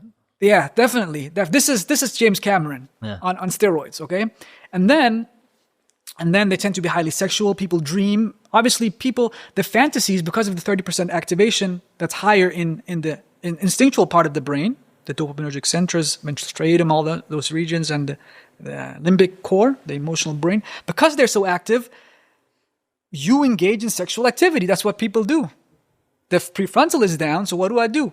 I go and see that woman that I'm so into, right? I go and do this activity, or I fly. Flying is also one of the most common scenarios. People go flying. This is all in the lucid dreaming world, and interestingly, this is actually a sort of interesting component to lucid dreams. It turns out, if you have a nightmare of a monster chasing you, and you try to get away from it, right? And you're very Baland enters the picture, and this chap Joe is sleeping, and I put a TMS stimulator on his brain on the DLPFC, and I go and zap that part. I can make him temporarily have a lucid dream where he can fight back at the monster. So I can actually make you lucid just by using a machine. Can you imagine this? We now know this. So I can make you lucid. This is one great finding of lucid dreams that I think is unbelievable. Second, you can communicate with a lucid dreamer now. We know this. So the chap is sleeping in a lucid dream, and you have certain codes, like Morse codes. You rehearse them. You have already prepared. You said, look, if you are clenching your left arm, move your eye to the left. If you're seeing this person over here, move your eye to the right 2 times. How do you get this person asleep, and then how do they remain asleep while you're doing this? Great question. So first of all, you have them in a sleep lab. You've already rehearsed like the Morse code, the symbols for what this means, that means, the eye movements. Why can you move your eyes? Well, you're paralyzed from head to toe during REM sleep, but there's a different circuit from the eyelids, so you can move your eyes. You see, the eye movement is possible. That's the only way to get to a REM sleeper, is by communicating through his eyes. It's been shown that when you put him have him sleep, you monitor his brain using an EEG and other ways to look at his muscles, to EMG and other methods, to know that he's now paralyzed. So you can ascertain with certainty this guy now is in REM sleeping, and he's in REM sleep. So we know that people can be in REM and non-REM, and the eyes start moving a little bit, and then once he's in REM, he becomes lucid. He's a frequent lucid dreamer. He's a guy who can become lucid on command. He just has there are people like that out there. Now, then you have the code. Whenever you are in there in the lucid dream, communicate with me. He goes like this, do like this. And he literally will communicate with the person outside. Now, you might say, Matthew. It's like the Matrix. This is Matrix. But Matthew here, I know Matthew, he's very critical. He doesn't take these evidence as strong enough. Well, it turns out you can have him you can do brain scans before even going into the lucid state, where you have him clench you say, okay, clench your hand now, left or right, and you scan that on a scanner, for example, so you know what that looks like in his brain when he's clenching his hands. Now he goes into the lucid dream, and he's now say, clench his hand. Are you clenching it? Yes, doctor, he's saying with his eyes. Yes, doctor, I'm clenching it by moving his eyes to the left. You look at the brain scanner, the same activation of the brain is showing as if when he was awake and clenching it. So we know for sure he's not just making it up. Definitely.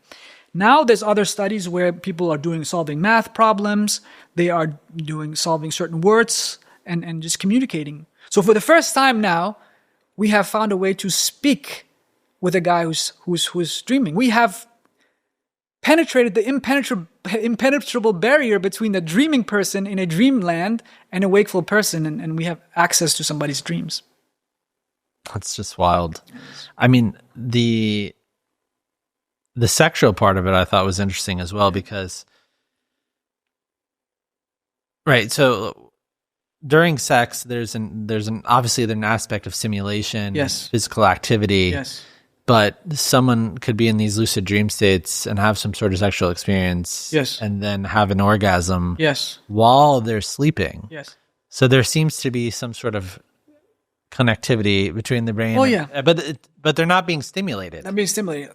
It's a great question. So this comes to the first of all, why do we have what's called nocturnal or nocturnal arousal? Not nocturnal arousal, but basically seminal fluids and sexual arousal during sleeps. First of all, so people may not forget even lucid dreams. Normal dreams, you may have an erotic dreams. Very common. Yeah. You know, you see yourself and you're with romantic fling with this girl, whatever it might be, and then you have discharge, right?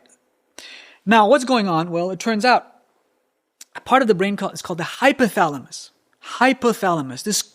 I love this part, man. I love this part of the brain. Marble-like structure, kind of central in the brain, is involved in things like aggression and things like sleep. It's involved in sexual motivation. In fact, it turns on when I am sexually aroused and when I feel aggressiveness. In fact, that could explain why you have things like male dominance in prison scenarios and rape scenarios and things like that. Why some males are motivated have this connection between sex and violence. Well, it turns out in the brain, the sex part of the brain and the aggression part of the brain are the same structure. Yeah. And in the brain, this is a general principle. The brain is kind of sloppy when it has parts of the brain that are linked to each other. There's often what's called cross activation, so it cannot just do one without the other. It tends to kind of go back and forth. And the less synapses there are between two parts of the brain, the more likely they are to be active at the same time. Now, this is fascinating. Now, in REM sleep, the hypothalamus is hyperactive. Hyperactive in REM sleep.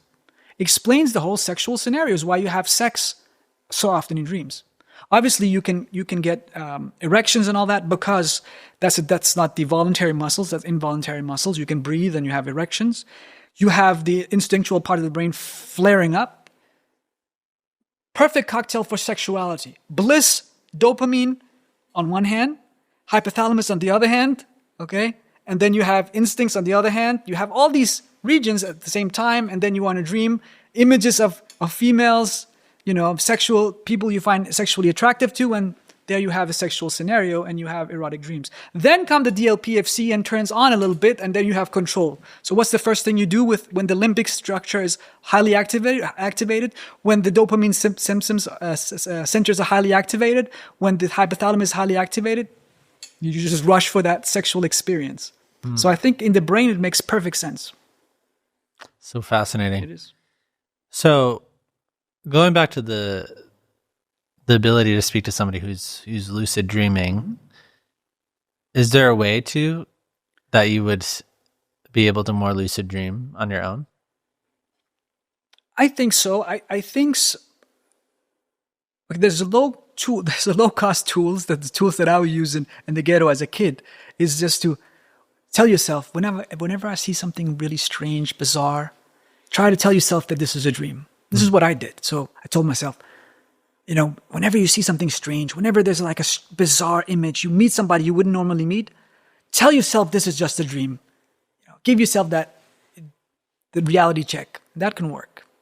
But now, of course, commercialization, especially in the US, all kinds of tricks. One would be to wear goggles with certain light.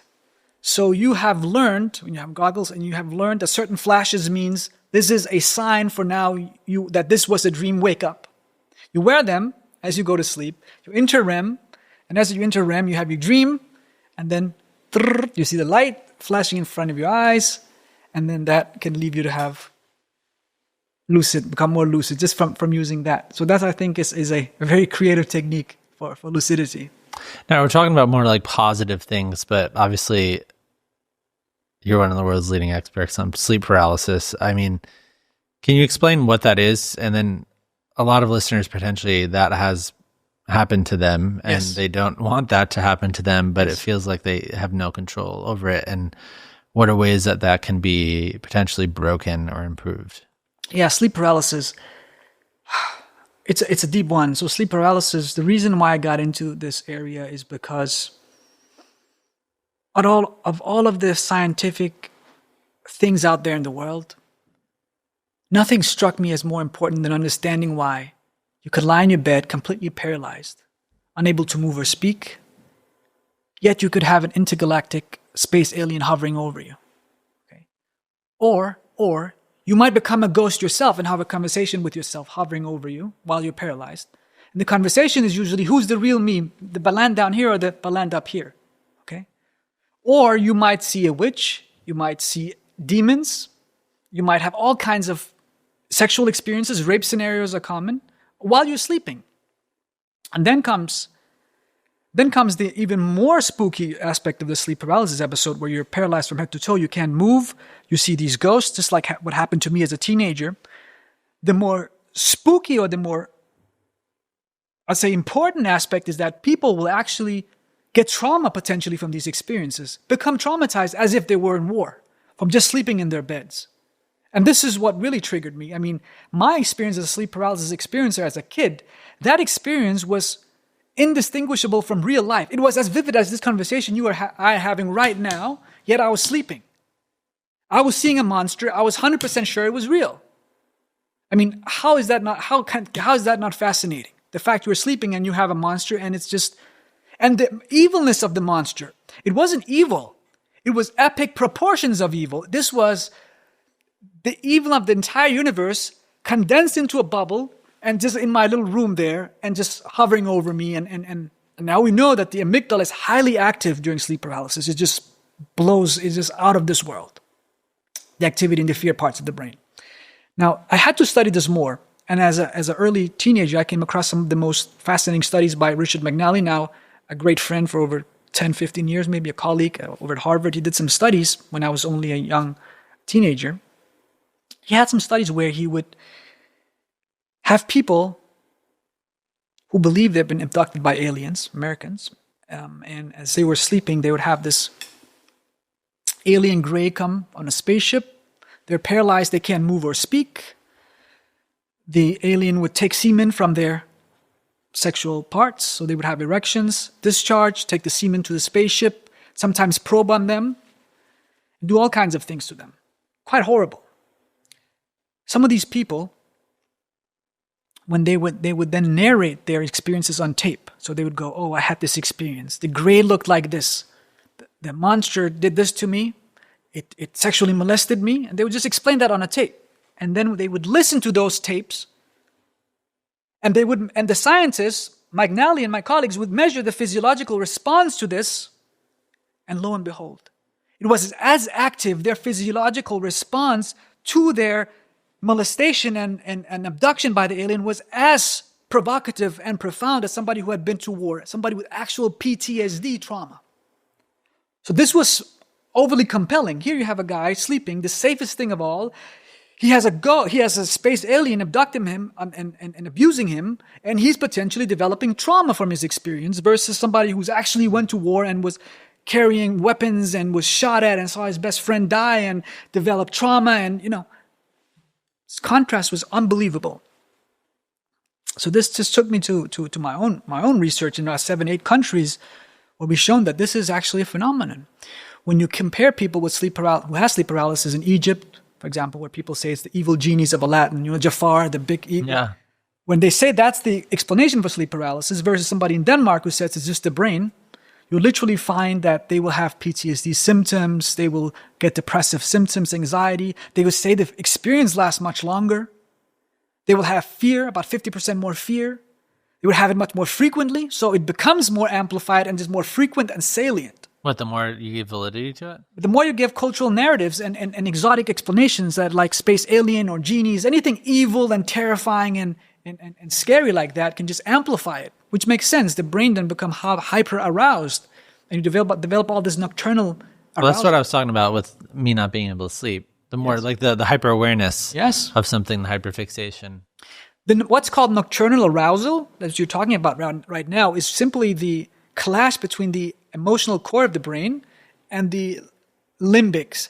And if you have tons of emotional arousal at night, called nocturnal arousal, could be from trauma, PTSD, or anxiety, or just hyperthinking or whatever, and the cortex can't shut down and the emotional core is hyperactive, that is the gateway to hell when it comes to sleeping. It can lead to sleepwalking, sleep grinding, sleep talking, sleep paralysis, sleep hallucinations, sleep eating disorder. Everything under the hood just comes to the fore if you cannot turn off your cortex and you are in this state. You know, and insomnia, of course, is just a natural outcome. When in the home that I grew up in, we used to get these like these cave crickets. Yeah. They're like big. They look like huge spiders, but they hop. Yeah. And basically, when I was like 15, I was just in my room, and then like one like dropped on my head. Yeah. And they're like ginormous. And so I just developed like a deep fear of like, they used to be like crawling in the house and they would pop out of weird places and they're huge. Anyway, so I started developing this thing where, and my wife like hates it, but basically I'll wake up in the middle of the night and it'll feel like a big spider is on the wall. So I'll wake up and be like, but it's like I'm actually seeing it on the wall. So I don't know if this is like an aspect of sleep paralysis, but it's like a big thing is like crawling on the wall, and then I suddenly become more awake, and then I'm looking at the wall, I'm like, it's not there anymore, but I literally saw it. Yeah. But I'm not paralyzed. Yes. But the phenomenon of like actually seeing something briefly and it like being in the room, and this has happened over the past 2 years, probably like 15 times. Yeah. And so she hates it because I'll wake up and I'll like scream and I'll be like, and I'll actually stand up. I'll be like, look on the wall. And then it just like, it all disseminates. Yeah. This is called sleep-related hallucinations. So this is slightly different from sleep paralysis, meaning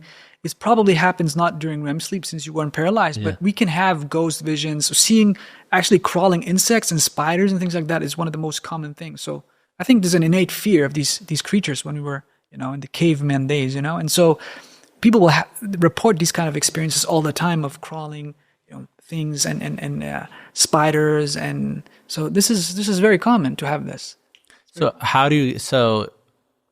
you're paralyzed. How do you stop that? How do you stop the paralysis? I mean, are we talking about sleep paralysis? How do you stop the paralysis? Very good question. So there's tons of ideas, like how do I deal with it? I'm lying there paralyzed, unable to move or speak. There's a monster potentially in the room. By the way, I should mention it's about 40% of people that see monsters. So you can have just pure paralysis, which is frightening in and of itself, but you may not necessarily see the monster. That's only the 40% unlucky folks like me. You see, we see the whole thing. Tom Holland, who is in Spider-Man, obviously, he talked about this and how he became famous. He would get sleep paralysis, but he would wake up, be unable to move or speak, and then he would see paparazzi would be surrounding him. Interesting. And he couldn't move, and they were all like coming for him, and basically he couldn't find anyone safe and he couldn't move, and it was just like a very traumatizing experience. Yeah, no, I can imagine. Oh, that sounds pretty traumatizing. Look, it is. I mean, only about 40% have the full-blown hallucinations, and so obviously they can affect all sensory modalities, vision, touch, feelings, feeling strangled, all kinds of things. How can you deal with it? This was something that I was pondering over for a very long time. I really wanted to help. Once I got into the sleep paralysis field and got sort of familiar with people who had it, and saw how they could be traumatizing and all that, I thought, look, how can I help these people? Is there anything I can do to help people with chronic sleep paralysis? Like I had it like once in a blue moon, and it's terrifying. Imagine having this 4 times a week or 3 times a day. Sometimes you might see. And so, is there any way to help them? I think one experience came from as this was back when I was a graduate student at Cambridge. I once had a friend of mine, a deceased friend, enter the room during sleep paralysis and kind of talk to me and whisper and things like that. And I noticed something, that I have conscious awareness for a few minutes. Obviously, we know this, but it just became more clear to me. And that window of there was a window of opportunity. So if I was to do something creative at that point, try to make the monsters go away, maybe reactivate other parts of my brain that has to do with more benign and positive things, maybe that could change the whole landscape. And so that got me thinking right there. And so I did develop a 4-step method that I eventually went on to test scientifically, and it's very simple. I went, look, when sleep paralysis strikes and you are paralyzed, the first thing you do is close your eyes, first of all. Avoid visual inputs. And now Matthew might say, why in the world would I close my eyes? I mean, I want to open my eyes and get out of there. But I close them because we know that having visual percept, like seeing your painting on a wall of your mother, or seeing there's a case of a baseball cap on a shelf, and it transformed into a skull, an evil skull, or a picture of a mom may turn into a monster. Or I had a patient once who, actually his sister, both of them had chronic sleep paralysis. She was sleeping underneath a mirror, and she was looking at the mirror as during sleep paralysis, and she saw her whole body looking all evil and crumbled, and her limbs were all like wrecked and everything. It's terrifying, like looking like a corpse. So you want to close your eyes to avoid any visual input that can taint your brain. In other words, what I'm trying to say is, look, visual centers in the eye. So vision, when it hits the eye, optic nerve goes to the visual cortex, okay, in back of your brain.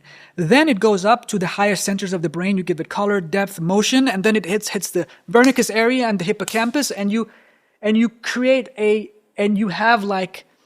you make something concrete out of that visual percept, okay? But at the same time, there are as many fibers going from the higher centers of the hippocampus and the meaning parts of the brain back to the early visual centers, giving you a conceptual overlay to what you're seeing in the world. Now, if you are highly terrified, frightened, and you have all the emotional fears part of the brain overriding your sense of logic, that can visually penetrate the visual scene, and that will trickle into the experience like augmented reality. When you have goggles on and you have an overlay, a fear, horror, nightmarish overlay to the world. So the first step is close your eyes. No panic. This is the first step as well. You say no panic. This is common all around the world. People have it all around the world. It's benign. It's temporary. I won't die from this. This is basically an emotional distancing and cognitive reappraisal. Okay? Next step is you tell yourself, since it's not terrifying and frightening and I won't die from this, the interpretation is done. You said, then I will emotionally detach myself from it completely and just kind of let it be. It doesn't matter if I fear it or not. It won't change anything. I will just stay calm and just stay in the moment. Right? Then you focus all your intention on something positive. Okay, so you focus on something extremely positive at this point. And this could be, for example, your mother's face. Often people will pray, and this will help. Anything highly salient, highly positive, that can make you feel calm. You get some of the oxytocin, vasopressin, some of these hormones that are creating calmness, endorphins involved. And by the way, why did I think of this? I thought of it because I know that the attentional structures of the brain, we have limited attention in the brain. Yeah. Attention is an extremely scarce commodity. We pay attention to only the most important things of the world, and it all happens in the front and the parietal lobes. Yeah. And then, if I focus on positive stuff now, I will hijack the emotional parts of the brain and tilt it in my favor, bias the whole brain towards positivity. So I'm doing that by focusing intensely. It's called focused attention meditation on something positive. Fourth step is non-judgmental. It's kind of a non-judgmental mindfulness approach where you say, okay, look, I'm not going to even try to move. I'm not going to even try to do anything now. It's even more detachment. I'm going to be completely detached. completely detached from the experience and avoid movement. 4 simple steps. In a small pilot study, we found about 50% reduction in sleep paralysis by applying this for, think of it might have been 8 weeks. And they've 50% reduction. Wow, that's a huge drop. It's a huge drop. Obviously, I have to give the caveat, this was a very small study, a pilot, in fact. But it's a first step in the right direction. More research needs to confirm this, but I think we are going in the right direction. There's something there. When you apply these steps, it seems to change something. How long does the sleep paralysis last? Seconds to minutes. So we have people report seconds, some people say minutes. Like how long? 5, 10. We have cases of people saying even much longer. Much longer. We have cases of 1 hour, but these are subjective, some of these longer, so we can't say for sure whether it felt like. Look, I mentioned before when you have... Where they just can't speak or move? They can't speak or move, but obviously these are not laboratory studies. We have few laboratory studies that can confirm how long it can last in total. Like the whole hour business, I doubt it, because there's a subjective perceptual component where you go, oh, I thought it was a very long time, but definitely from minutes to seconds to several minutes. And then your feeling in your hands start to come back, and then you suddenly will have feelings comes back. But again, this is all harks back to the key question of time perception and what time is all about. Yeah. When you are in the dream landscape, time is stretched out. Imagine now time's being stretched out with a monster. How is that for a change, right? Yeah. So have you had the experience of sleeping on your couch? You wake up, you look at the clock, and you say, my God, I feel like I slept for hours, but it's been like, 5 minutes. Yeah. People report all the time. We'll have this, report this. And it turns out when there's some truth, there seems to be some truth to this, because when you have rats or mice, but let's say rats, you record from their hippocampus, their neurons, of the activity of neurons in the hippocampus, the memory part of the brain, so they'll fire like this as they are awake, running through a maze. Then you will record the same neurons while the rat is in REM sleep. Eavesdrop on the activity of neurons, record the activity, and lo and behold, this is fascinating, there's a neural replay while they are in REM sleep. In other words, when the rat is dreaming, and we know animals are likely to dream too, and they can't speak obviously, but they seem to be dreaming as well. There's an actual replay of the neurons from when they were in REM, literally like replaying a CD or like DVDs when we had these or tapes, replaying it. But interestingly, it turns out that it's about 25 to 50% slower in REM. Wow. Same activity of the maze, so they're probably dreaming of the maze, but it's just slowed down. It's just kind of 50% slower. Quite fascinating. I think this is one of the key evidence of the fact that something similar may be happening in our brains when we are in sleep paralysis or in actual dreams. And covered so much ground today. Yeah, so much mystery, science, spirituality, all that stuff. I just want to kind of leave a final thought of a question of after all your years studying the brain, and even the stuff that you talked about, science not being able to fully explain. What's the one thing you'd want to leave people about their dreams, consciousness, and moving forward from this conversation? I think there's two things, or two related things. I think we think about the brain, science, analytically trying to explain everything in the world. Like we say, this is science. This is how the brain works. This is what turns on and off when we're dreaming and sleeping. Yet it cannot capture the genius and creativity of Tagore when he said, "Let your life dance lightly on the edges of time." Okay, or a teardrop on the cheeks of time. See the metaphor, how strong it is?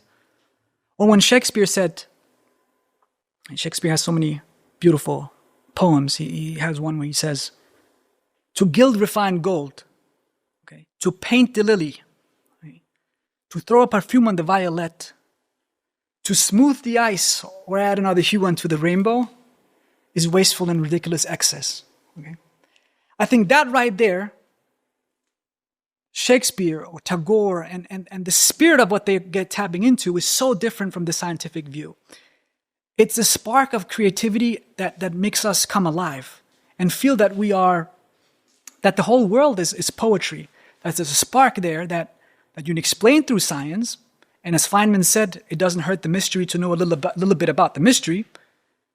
But our whole world is a miracle. The fact that we exist in these vessels that we call human bodies and we walk around and we have this spark of consciousness for whatever it be, 50, 100 years, max 100, 110 years, and that's it. What is all this? The here and now of consciousness, why do I exist? The spark of creativity that Shakespeare was tapping into, the mystery of reality. Never lose sight of that.